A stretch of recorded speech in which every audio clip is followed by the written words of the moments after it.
दोस्तों, एक बार देवर्ष नारद यमलोक में यमराज से मिलने के लिए पधार हैं। देवर्ष को देखकर यमराज भी उनका स्वागत करते हैं और पूछते हैं, हे देवर्षि, आज यमलोक में आने का क्या प्रयोजन है? मैं आपकी किस प्रकार से सहायता कर सकता हूं? तब देवर्षि नारद कहते हैं, हे धर्मराज, आप तो न्याय के देवता हैं। मनुष्यों को उनके पाप और पुण्य कर्मों के आधार पर आप उन्हें स्वर्ग अथवा नरक में डालते हैं। इसीलिए आपको स्वर्ग और नरक लोक के बारे में सब कुछ पता है। मैं यहां पर यह जानने के लिए आया हूं कि नरक की वह कौन सी नदी है जिसमें पापी और पुण्य आत्माएं एक साथ गिरती है। वह नदी कैसी है, उस नदी का क्या नाम है और मृत आत्माएं उस नदी को कैसे पार करती हैं? कृपया आप मुझे इन सभी के बारे में बताने की कृपा करें।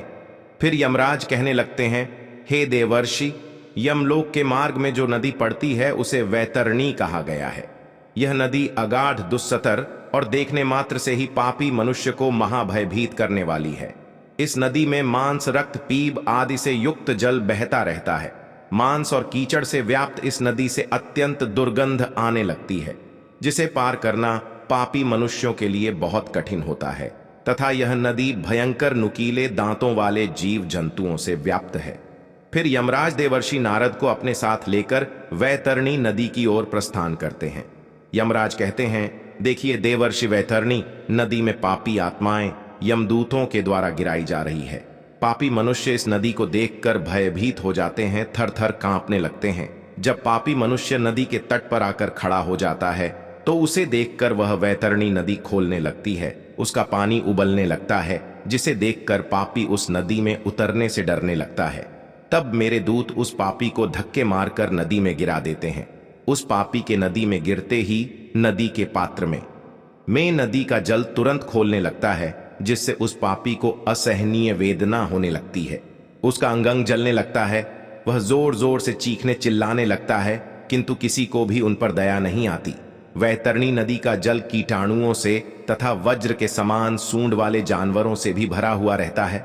सूंस, घड़ियाल, वज्रदंत तथा अनेक हिंसक एवं मांस भक्षक जलचर से वह महानदी भरी हुई है। यमराज कहते हैं, हे देवर्षि, पृथ्वी पर प्रलय के अंत में जैसे 12 सूर्य आकाश में एक साथ दिखाई पड़ते हैं, ठीक उसी प्रकार से नरक में भी 12 सूर्य आकाश से उस नदी को तपा रहते हैं, जिससे नदी का पानी उबलने लगता है। उस महाभयंकर नदी में गिरने वाले पापी मनुष्य दर्द से चिल्लाते हुए करुण विलाप करने लगते हैं। उनके मुख से बार बार अपने परिवार के लोगों का नाम पुकारा जाता है, किंतु उनकी मदद के लिए वहां कोई नहीं आता है। दुष्ट और पापी लोगों की गति ऐसी ही होती है। वे सभी पापी मनुष्य वैतरणी नदी में इधर उधर भागने लगते हैं। ऊपर से तपते हुए 12 सूर्य की गर्मी से वे जलने लगते हैं, तो फिर वे नदी में डुबकी लगाते हैं। लेकिन नदी का पानी भी उनके शरीर को शांति नहीं देता है। वे उस गर्म जल में भी तड़पते रहते हैं।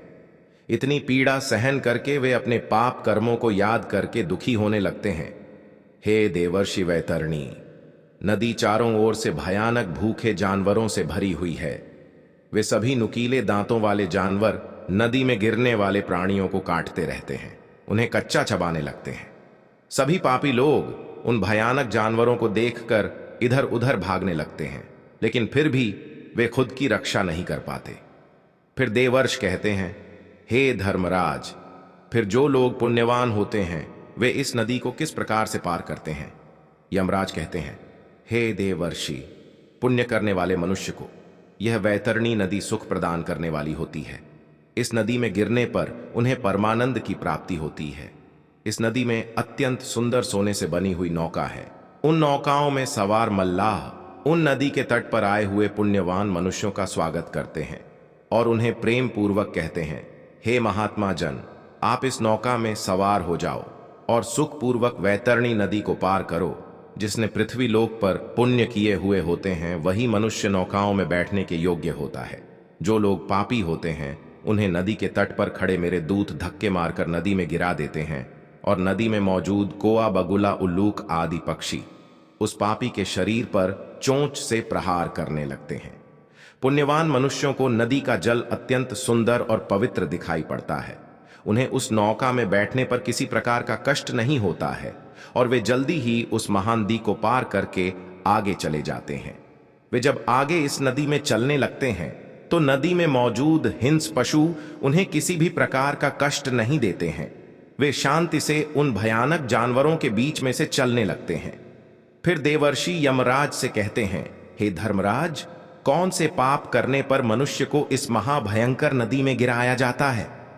यमराज कहने लगते हैं, हे देवर्षि, जो मूर्ख मनुष्य ईश्वर की, अपने गुरु की, अपने माता पिता की तथा अपने पूर्वजों की निंदा करता है, उनका अपमान करते हैं, बुढ़ापे में उनका सहारा बनने के बजाय उन्हें धक्के मारकर घर से बाहर निकाल देता है, उस पापी को इस वैतरणी नदी में गिराया जाता है। जो मूर्ख पुरुष अपनी पतिव्रता, सुशील और धर्मपरायण पत्नी का त्याग कर देता है, उसके साथ हिंसा करता है, उसका अपमान करता है, उस पापी को भी वैतरणी नदी के तट पर लाकर धक्के मारकर नदी के अंदर गिराया जाता है।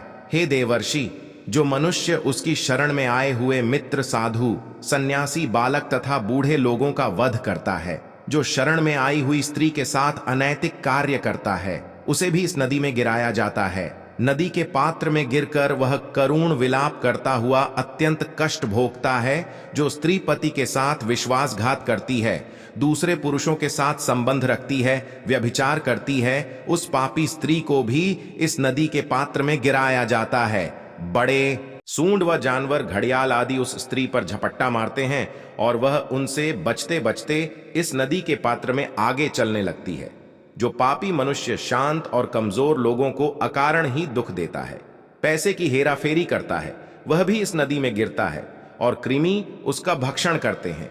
जो मनुष्य पूज्य जनों तथा गुरुजनों को वचन देता है और बाद में उस वचन का पालन नहीं करता है, मैंने ऐसा वचन दिया ही नहीं, ऐसा कहकर झूठ बोलता है, तो उसका भी वास इसी नदी में होता है और विषैले सर्प उसे डसने लगते हैं। जो दूसरों के घर में आग लगाता है, दूसरों का काम धंधा बर्बाद करता है, दूसरों को विष पिलाता है, झूठी गवाही देता है, शराब का सेवन करता है, यज्ञ आदि धार्मिक कार्यों में विघ्न डालता है तथा गुरु की पत्नी के साथ गमन करता है, उसे भी इस मांस के कीचड़ से व्याप्त नदी में गिराया जाता है। जो पापी मनुष्य दूसरों को वस्तु भेंट करके फिर से उसे चुरा लेता है, जो सेतु अर्थात नदी पर बनाए हुए पुल को तोड़ता है, दूसरों की पत्नी के साथ भोग विलास करता है, गायों को पानी पीने के लिए बनाई हुई बावली को तोड़ता है तथा छोटी कन्याओं के साथ बलात्कार करता है, उसे भी धक्के मारकर इस नदी में गिराया जाता है।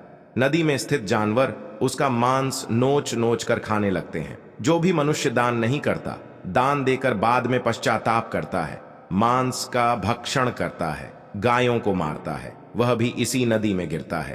अहंकारी, दूसरों की झूठी प्रशंसा करने वाला, गर्भपात करने वाला भी इसी नदी में गिराया जाता है। इतना सुनकर देवर्षि नारद आश्चर्यचकित हो जाते हैं और यमराज से कहते हैं, हे धर्मराज, इस महाभयंकर नदी का वर्णन सुनकर तो मेरे रोंगटे खड़े हो गए हैं, किंतु हे धर्मराज, मैंने सुना है कि नरक में एक और नदी भी है जो बहुत ही सुंदर और पवित्र है, कृपया आप उसका भी वर्णन करें। फिर धर्मराज कहते हैं, हे देवर्षि, इस वैतरणी नदी को पार करने के लिए मनुष्य को 17 दिन का समय लगता है और वह 18वें दिन मेरे नगर में पहुंचता है, जिसे यमपुरी कहा जाता है। इस नगर के पास पुष्पभद्रा नाम की नदी प्रवाहित होती है। अब मैं आपको इस नदी का वर्णन सुनाता हूं। पुष्पभद्रा नाम की जो नदी है, उसका जल अत्यंत शीतल और सौम्य होता है। जब सभी आत्माएं इस नदी के तट पर आती है तो वे उस शुद्ध और पवित्र जल का पान करते हैं और आगे बढ़ते हैं। नदी के चारों ओर अत्यंत सुंदर वृक्ष और फूलों से सजे हुए पौधे होते हैं।